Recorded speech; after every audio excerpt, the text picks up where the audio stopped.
हम इस वीडियो में प्रसिद्ध पाश्चात्य दार्शनिक गिलबर्ट रायल द्वारा दिया गया सिस्टमेटिकली मिसलीडिंग एक्सप्रेशन के बारे में चर्चा करेंगे। वस्तुतः गिलबर्ट रायल सन 1931 में एक पेपर का प्रकाशन करते हैं और यह पेपर उस समय के प्रोसीडिंग्स ऑफ द एरिस्टोटेलियन सोसाइटी, जो उस समय का प्रसिद्ध मैगजीन था, उसमें सिस्टमैटिकली मिसलीडिंग एक्सप्रेशंस के नाम से लेख का प्रकाशन होता है। उसमें गिलबर्ट रायल यह दिखाने की कोशिश करते हैं कि हमारी भाषा में कुछ ऐसे वाक्य होते हैं जो ऊपर से तो व्याकरण के दृष्टिकोण से और व्यवहारिक दृष्टिकोण से सही प्रतीत होते हैं, परंतु वो सही होते नहीं हैं। वो वस्तुतः किसी अर्थ का प्रतिपादन नहीं करते, किसी तथ्य को अभिव्यक्त करने में असमर्थ होते हैं। और इस प्रकार के जो कथन होते हैं वो भाषा के अंतर्गत वस्तु स्थिति को भ्रामक तरीके से वर्णित करते हैं।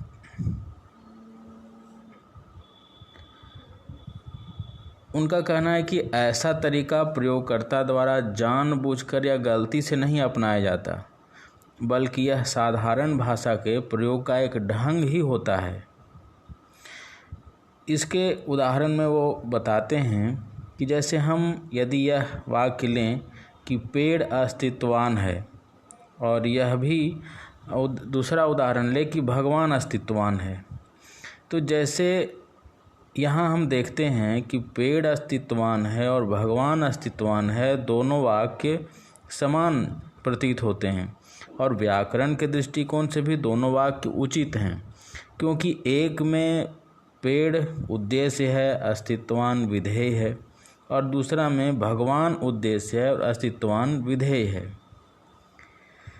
परंतु जिस प्रकार की तथ्य की अभिव्यक्ति पेड़ अस्तित्ववान है वाक्य से होती है, उस प्रकार से तथ्य की अभिव्यक्ति भगवान अस्तित्ववान है नहीं होता। और भगवान अस्तित्ववान है यह एक ऐसा कथन साबित हो जाता है जिससे किसी भी वस्तु स्थिति का बोध नहीं होता, और यह एक भ्रम पैदा करने वाला कथन बन जाता है। तो ऐसे ही भाषा की समस्या को Gilbert royal systematically misleading expression में उठाते हैं और वो यह बात बताते हैं कि हम इन जगहों पर अपनी भाषा में गलती करते हैं और उसे सुधार कैसे सकते हैं, और सुधार कर हम एक निष्पक्ष सिद्धांत या निष्पक्ष दृष्टिकोण या भाषा के माध्यम से हम दार्शनिक उलझनों को कैसे समाप्त कर सकते हैं। वस्तुतः उनके इस अवधारणा के पीछे हम कुछ पृष्ठभूमि की भी चर्चा करेंगे। जैसे यह पृष्ठभूमि यह है कि रायल के पहले विटगेन्स्टाइन एक भाषा दार्शनिक हुए और उन्होंने एक ग्रंथ लिखा ट्रैक्टेटस, और इस ग्रंथ में उन्होंने ये बताया कि आदर्श कृत्रिम तर्कीय भाषा का निर्माण किया जा सकता है, और ट्रैक्टेटस में जो उन्होंने विधियां बताई, सिद्धांत बताए, उनके माध्यम से वो किया जा सकता था। और उन्होंने यह भी दावा किया कि जो उन्होंने ट्रैक्टेटस में विधियां बताईं और भाषा दर्शन, भाषा विश्लेषण के प्रकार के उपकरण बताए, तथ्य बताए, प्रकार बताए, तरीके बताए, उसके कारण वो इस बात का दावा करने लगे कि सभी दार्शनिक समस्याओं का हल सदा के लिए कर दिया गया है।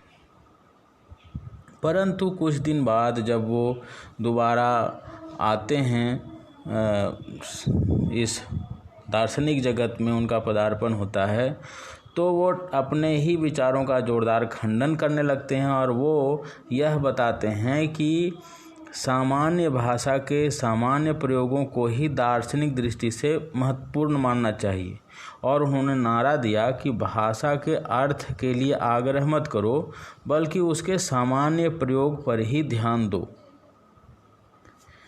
कहने का मतलब है कि अर्थ भाषा को इसके पहले ट्रैक्टेटस में उन्होंने जो विषय वस्तु का प्रतिपादन किया था, उसमें उन्होंने ये बताया था कि हम भाषा को इतने हद तक विश्लेषित कर सकते हैं, इतने तह तक पहुंच सकते हैं, जिसमें भाषा किसी भी वस्तु स्थिति को अभिव्यक्त करने के लिए स्पष्ट हो जाए। अर्थात भाषा किसी वस्तु स्थिति का चित्र प्रस्तुत करे, इतनी स्पष्टता तक हम पहुंच सकते हैं। बाद में वो इस बात का खंडन किया और वो कहे कि इतनी स्पष्टता की ज़रूरत नहीं है, क्योंकि इतनी स्पष्टता संभव ही नहीं है, और यदि इतनी स्पष्टता की भी जाए तो भाषा नहीं रह जाएगा। इसलिए भाषा के सामान्य अर्थ पर ही बल देना चाहिए। भाषा के अर्थ को क्लियर करने और डिजिटली स्पष्ट करने का प्रयास नहीं करना चाहिए। गिलबर्ट लायल अपने लेख में यही बताते हैं कि विटगेन्स्टाइन ने तो यह बात कह दिया कि भाषा के सामान्य प्रयोग पर ही ध्यान दो, परंतु वो ठीक नहीं है। खासकर दार्शनिक दृष्टिकोण से और दार्शनिक क्रिया करने में वह ठीक नहीं होगा, क्योंकि अगर ऐसा हो जाने से फिर भ्रामक कथनों का अंबार लग जाएगा और भ्रामक कथन और वास्तविक कथन में भेद करना मुश्किल हो जाएगा। गिलबर्ट लायल कहते हैं कि सामान्य भाषा में जो कथन प्रयुक्त होते हैं उन्हें आम लोग तो सही ढंग से समझ लेते हैं, पर दार्शनिक लोग उन्हें अनेक तरह से विकृत कर उनसे गलत अर्थ निकालने लगते हैं और इससे सामान्य भाषा मानो दिग्भ्रमित कर देता है, और ऐसे में दार्शनिक क्रिया और कलाप होना मुश्किल है। इसलिए वो बताते हैं कि हम भाषा में कहाँ गलतियाँ करते हैं और किस कारण से एक भाषा हमें भाषा में कौन से ऐसे कथन हो सकते हैं जो हमें भ्रामकता फैलाते हैं, हमें भ्रमित कर देते हैं। तो रायल अपने लेख में 3 प्रकार के कथनों की चर्चा करते हैं। यह है छद्म सत्तात्मक कथन, क्वासी ऑन्टोलॉजिकल स्टेटमेंट, छद्म सामान्य कथन, क्वासी यूनिवर्सल रिलेटेड स्टेटमेंट, तथा छद्म वर्णनात्मक कथन, क्वासी डिस्क्रिप्टिव स्टेटमेंट। अब इन कथनों के उदाहरण सहित हम यहाँ विश्लेषण करेंगे और व्याख्या करेंगे। वो कहते हैं कि छद्म सत्तात्मक कथन में वो यह बात बताते हैं कि अगर हम ये उदाहरण लें कि ईश्वर अस्तित्वान है, तो यहाँ ईश्वर उद्देश्य है और अस्तित्वान है, यह एक विधेय है। यह वाक्य जैसे गुलाब फूल लाल है या पेड़ हरा है से मिलता जुलता है। अब यहाँ भी हम देखें कि पेड़ हरा है, इसमें पेड़ उद्देश्य है और हरा विधेय है। तो यहाँ स्पष्ट है कि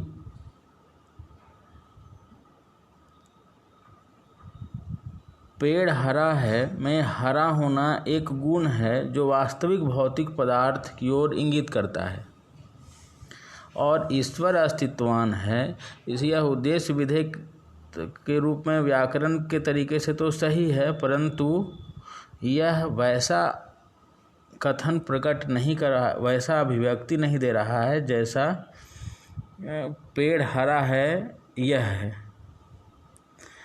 तो गिलबर्ट रायल कहते हैं कि ईश्वर अस्तित्वान है, इसे हम पेड़ हरा है इस कथन के तरीके से जांच सकते हैं। वो जांच इसलिए सकते हैं कि जैसे पेड़ हरा है यह कथन एक वस्तु स्थिति का बोध कराती है, और वस्तु स्थिति के बोध कराने में हम यह भी देख सकते हैं कि जो पेड़ हरा है इससे संबंधित जो सामान्य कथन है, इससे संबंधित जो कथन है वह भी किसी न किसी वस्तु स्थिति को प्रदर्शित करते हैं। जैसे पेड़ हरा है, अगर यह शब्द लें तो इसमें पेड़ की लंबाई, चौड़ाई, मोटाई होगी।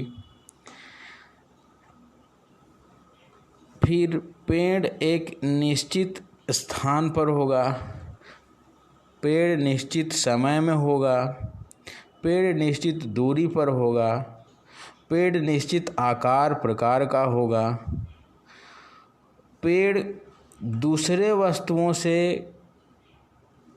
किसी दूरी पर होगा, दूसरे वस्तुओं से अधिक उम्र या कम उम्र का होगा। इस तरीके से अपने आसपास के फिनोमेना से वह जुड़ा होगा, और आसपास की फिनोमेना उस पेड़ से जुड़े होंगे, और हम पेड़ के आधार पर उस आसपास के फिनोमेना के बारे में भी निष्कर्ष निकाल सकते हैं। परंतु ईश्वर अस्तित्वान है, इसके बारे में हम ऐसा अनुभविक कथन या जो वास्तविक वस्तु स्थिति का बोधक हो ऐसा कथन हम नहीं कर सकते। जैसे ईश्वर कब पैदा हुआ, ईश्वर कहाँ पैदा हुआ, ईश्वर कितना है, ईश्वर की ऊंचाई कितनी है, ईश्वर का रंग क्या है, ये सब हम नहीं बता सकते हैं। तो इसलिए इस लिहाज से जो इस प्रकार के कथन जो ईश्वर अस्तित्वान है, इस तरह के कथन जो हैं वो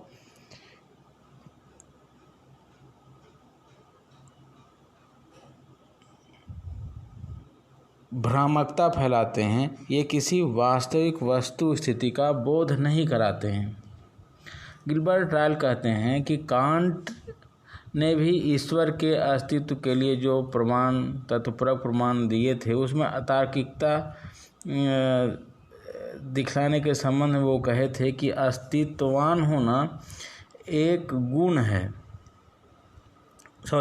अस्तित्वान होना कोई गुण नहीं है, और ईश्वर अस्तित्वान है, वहाँ अस्तित्वान होना एक गुण के रूप में प्रयोग किया गया है, इसलिए यह उचित नहीं है। दूसरी बात यह है कि कुछ निषेधात्मक सत्ता सूचक वाक्य भी होते हैं जो हमें ऊपरी तौर से सत्य प्रतीत होते हैं, दिखते हैं, परंतु वो सत्य होते नहीं हैं, उनसे कोई वस्तु स्थिति का बोध नहीं होता है। जैसे यदि हम ये कहें कि मांसाहारी गायें अस्तित्वान नहीं हैं,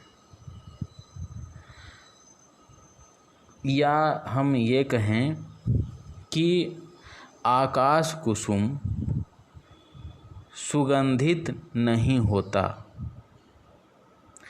तो यहाँ हम देखते हैं कि यह व्याकरण के दृष्टिकोण से और व्यवहारिक दृष्टिकोण से इसमें कोई बुराई नहीं है और इसको खंडित भी नहीं किया जा सकता, इसका निषेध भी नहीं किया जा सकता कि आकाश कुसुम सुगंधित नहीं होता।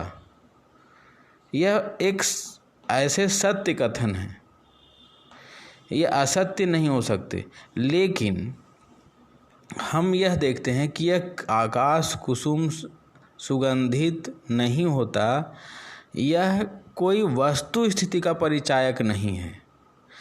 जैसे सुगंधित होना और नहीं होना शब्द से कुछ बातें हो सकती हैं कि जैसे वह सुगंधित होने का मतलब है कि सोडियम जैसा गंध होना, नाइट्रेट जैसा गंध होना, सल्फर जैसा गंध होना, या कुछ और, या चंदन जैसा गंध होना, या नाली के संबंध में जो चीज़ें होती हैं उनसे संबंधित गंध होना, ऐसा। लेकिन आकाश कुसुम के बारे में हम कुछ नहीं कह सकते। उसे सत्य कहने का अर्थ है कि यह जो कथन अभिव्यक्त कर रहा है उससे हम न तो सत्य समझ सकते हैं इसे और न ही असत्य समझ सकते हैं, क्योंकि असत्य भी वह कथन होगा जो किसी वस्तु स्थिति का बोधक हो, वस्तु स्थिति का परिचायक हो। अगर वह कथन वस्तु स्थिति का परिचायक नहीं होता तो वह असत्य हो जाएगा, और वस्तु स्थिति का परिचायक होता तो सत्य हो जाएगा। परंतु वस्तु स्थिति का परिचायक होना और न होना ये जरूरी है। परंतु ये सभी जो कथन हैं, जैसे आकाश कुसुम सुगंधित नहीं होता, यह कोई बोध ही नहीं करा रहा है, न तो नहीं का और न तो हाँ का। न तो यह सत्य की श्रेणी में आएगा, न तो असत्य की श्रेणी में आएगा। यह एक निरर्थक कथन होगा। तो गिलबर्ट रायल कहते हैं कि हमें ऐसे कथनों से बचने की आवश्यकता है। दूसरा वो यह कहते हैं कि दूसरा जो कथन है वो छद्म सामान्य परक कथन है। अब छद्म सामान्य परक कथन में वो यह बताते हैं कि जैसे यह उदाहरण कि सद्गुण अपने लिए ही एक पुरस्कार है। तो यहाँ सद्गुण अपने लिए ही एक पुरस्कार है, यह तो अच्छी बात है, यह तो सभी के समझ में आने वाली बात है कि कोई भी सद्गुण जैसे सत्य बोलना या ईमानदारी या परोपकारी दयालुता ये किसी व्यक्ति में है तो वो व्यक्ति का व्यक्तित्व या चरित्र ऊंचा करेगा, ये तो सही है। परंतु अब यहाँ हम यह देखें कि सद्गुण, अब यहाँ अगर इस वाक्य का विश्लेषण करें तो यहाँ सद्गुण एक उद्देश्य के रूप में व्यवहृत हुआ है और सद्गुण को अपने लिए एक पुरस्कार पाने का अवसर भी इसमें प्राप्त हो गया है। तब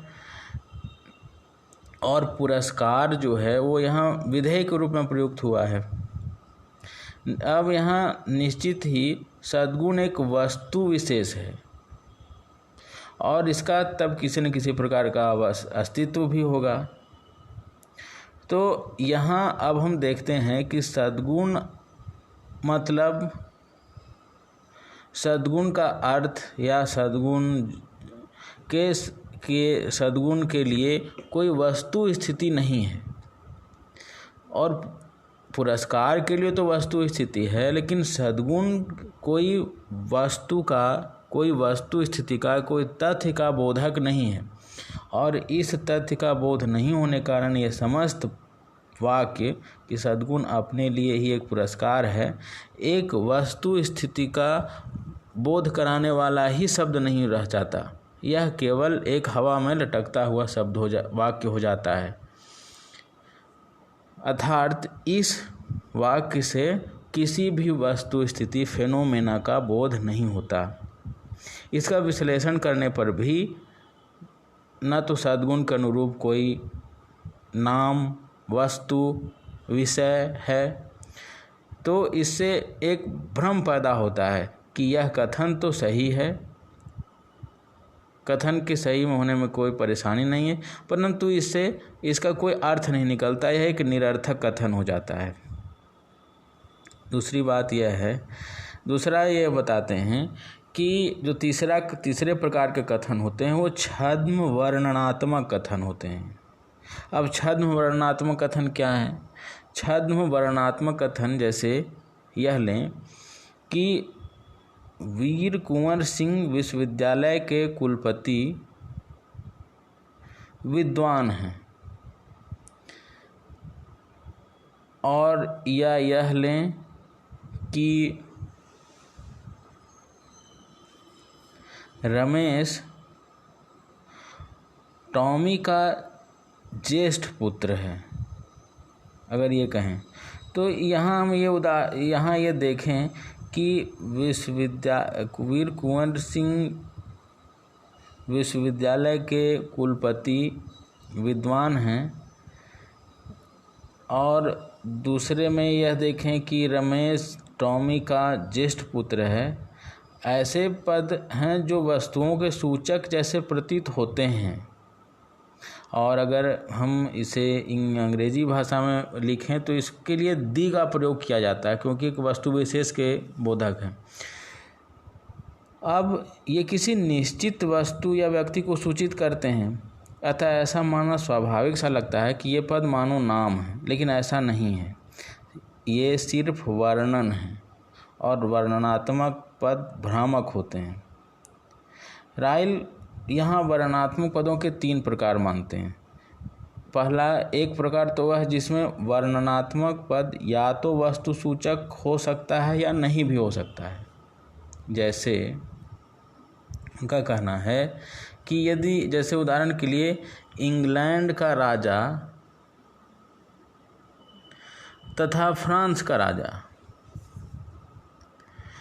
तो इंग्लैंड का राजा वस्तु सूचक है, या इंग्लैंड की महारानी और फ्रांस की महारानी, तो इंग्लैंड की महारानी एक वस्तु सूचक वाक्य है, परंतु फ्रांस की महारानी इससे कोई अर्थबोध नहीं होता, यद्यपि वह नाम नहीं। तो अब यहाँ अनेक दार्शनिक जो हैं वो फ्रांस की रानी को व्याकरण के अनुसार उद्देश्य हो सकने के कारण वास्तविक रूप से अस्तित्वान मान लेते हैं, जबकि ऐसा नहीं है। दोनों में समानता है, परंतु एक जो कथन है उसमें कोई अर्थ नहीं होता, निकलता, निरर्थक है।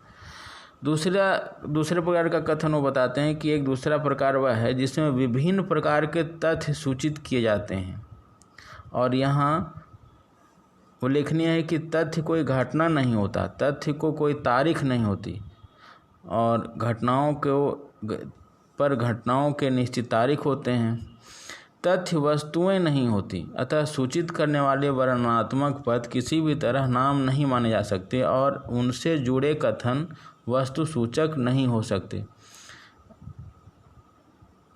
अब तीसरे प्रकार के वर्णनात्मक पद ऐसे हैं जो किसी निश्चित व्यक्ति या वस्तु के बारे में नहीं होते। जैसे ये अगर हम कहें कि व्हेल मछली नहीं बल्कि स्तनपायी है, या ये कहें कि सच्चा हिंदू दुराचरण नहीं करता या दुराचरण नापसंद करता है। ये कथन तार्किक रूप से सापेक्ष कथन है।